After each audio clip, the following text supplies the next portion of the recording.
Police പരാതി മറ്റേ പല ആൾക്കും പരാതി കിട്ടുന്നുണ്ടല്ലോ, പരോളും കിട്ടുന്നുണ്ടല്ലോ. കിട്ടുന്നതിനിപ്പോൾ നമ്മളെന്ത് ചെയ്യാനാ? കമ്മ്യൂണിസ്റ്റ് പാർട്ടി ഓഫ് ഇന്ത്യ മാർക്സിസ്റ്റിന് ഒരാൾക്ക് പ്രത്യേക പരോള് വേണമെന്നോ ഒരാൾക്ക് പ്രത്യേക പരോൾ കൊടുക്കാൻ പാടില്ലെന്നോ ഒരു തരത്തിലുള്ള ഇടപെടലും CPIM നടത്തുന്ന കാര്യമല്ല. ഞങ്ങൾക്കത് ബാധകമല്ല. അതെല്ലാം ഗവൺമെൻറ് സംവിധാനത്തിൻ്റെ ഭാഗമായിട്ട് ജയിലുമായിട്ട് ബന്ധപ്പെട്ട കാര്യമാണ്. അത് ആ രീതിയിലാണ് കൈകാര്യം ചെയ്യപ്പെടുക. അതിൽ പാർട്ടി ഇടപെടേണ്ട യാതൊരു കാര്യമില്ല. കെ രമ ആരോപിക്കുന്നതല്ല ഞാൻ പറഞ്ഞു. ഞാൻ എൻ്റെ നിലപാടാണ് പറഞ്ഞത്, പാർട്ടിയുടെ നിലപാടാണ് പറഞ്ഞത്. പോലീസിന്റെ റിപ്പോർട്ട് അതുമായി ബന്ധപ്പെട്ട് നേരത്തെ തന്നെയുണ്ട്. അതൊക്കെ അവഗണിച്ചിട്ടുണ്ടോ ഇല്ലയോ എന്നുള്ളതൊക്കെ ഗവൺമെൻറ് പരിശോധന നടത്തേണ്ടതാണ്. നടത്തിക്കോട്ടെ, ഞങ്ങൾക്കതിൽ വലിയ പ്രശ്നമൊന്നുമില്ല. നമുക്കെന്താ ഇപ്പോൾ ഓരോരാളെ സംരക്ഷിക്കേണ്ട ഉത്തരവാദിത്വം, ഓരോരാളെ ശക്തിയായിട്ട് കുറിച്ച് അവസാനിപ്പിക്കേണ്ട ഉത്തരവാദിത്വം നമുക്കില്ല.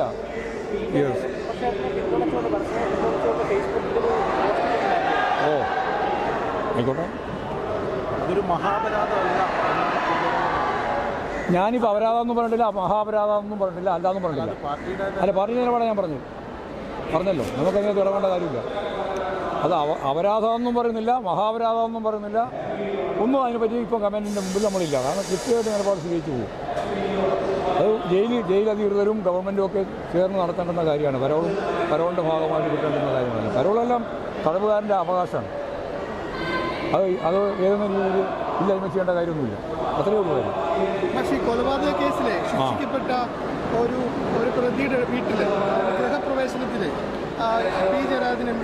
അതൊക്കെ സാമാന്യ മര്യാദയില്ലേന്ന്. ഏതെങ്കിലും നാട്ടിലൊരു കുടിയിൽ കഴിക്കുമ്പോൾ ആ കുടിയിൽ കഴിക്കുമ്പോൾ അത് ഇന്നാൾ പ്രതിയാണ്, മറ്റേ ഇന്നാൾ കോൺഗ്രസ്സാണ്, മാർക്സിസ്റ്റാണ്, BJP നോക്കിയാൽ പോലും അതൊക്കെ വലിയ പ്രശ്നം ഉണ്ടാക്കാൻ നോക്കണം. നിങ്ങളിങ്ങനെ ഓരോന്ന് കണ്ടുപിടിച്ചിട്ട് വാർത്ത ഉണ്ടാക്കിയിട്ട് കമ്മ്യൂണിസ്റ്റ് വിരുദ്ധത ഉണ്ടാക്കാൻ വേണ്ടി ശ്രമിച്ചുകൊണ്ടിരിക്കുക. അത്രയും കണ്ടാൽ മതി. പാർട്ടി തള്ളിപ്പറഞ്ഞാലും തള്ളിപ്പറഞ്ഞ എത്ര ആളുകൾ കല്യാണത്തിനും അതുപോലെ തന്നെ വീട്ടുകൂടിയിലും പോകുന്നുണ്ട് ആളുകൾ. നിങ്ങൾ എന്തിൻ്റെ സൂക്കാണെന്നല്ലോ. നാട്ടിൽ ഏതെങ്കിലും ഒരു കുടിയിൽ നടക്കുന്നു, നാട്ടിലൊരു കല്യാണം നടക്കുന്നു, ആ കല്യാണത്തിന് പോയി, ഈ കല്യാണത്തിന് പങ്കെടുത്തു, അതിൻ്റെ ഭാഗമായിട്ട് പങ്കെടുത്തു. എന്തെങ്കിലും ചോദിക്കുന്ന കാര്യം നിങ്ങൾക്ക് ഈ മാധ്യമ പ്രവർത്തനം ഇമാതിരി ജാള്യതയോടുകൂടി ഒരു മാന്യമര്യാദ കൊണ്ട്, ഒരു മാന്യത കൊണ്ട് ചോദ്യത്തിനും അതുപോലെ തന്നെ കാര്യങ്ങൾ അവതരിപ്പിക്കുമ്പോഴും നാട്ടിൽ എന്തെല്ലാം പരിപാടികൾ നടക്കുന്നുണ്ട് ഇല്ലേ?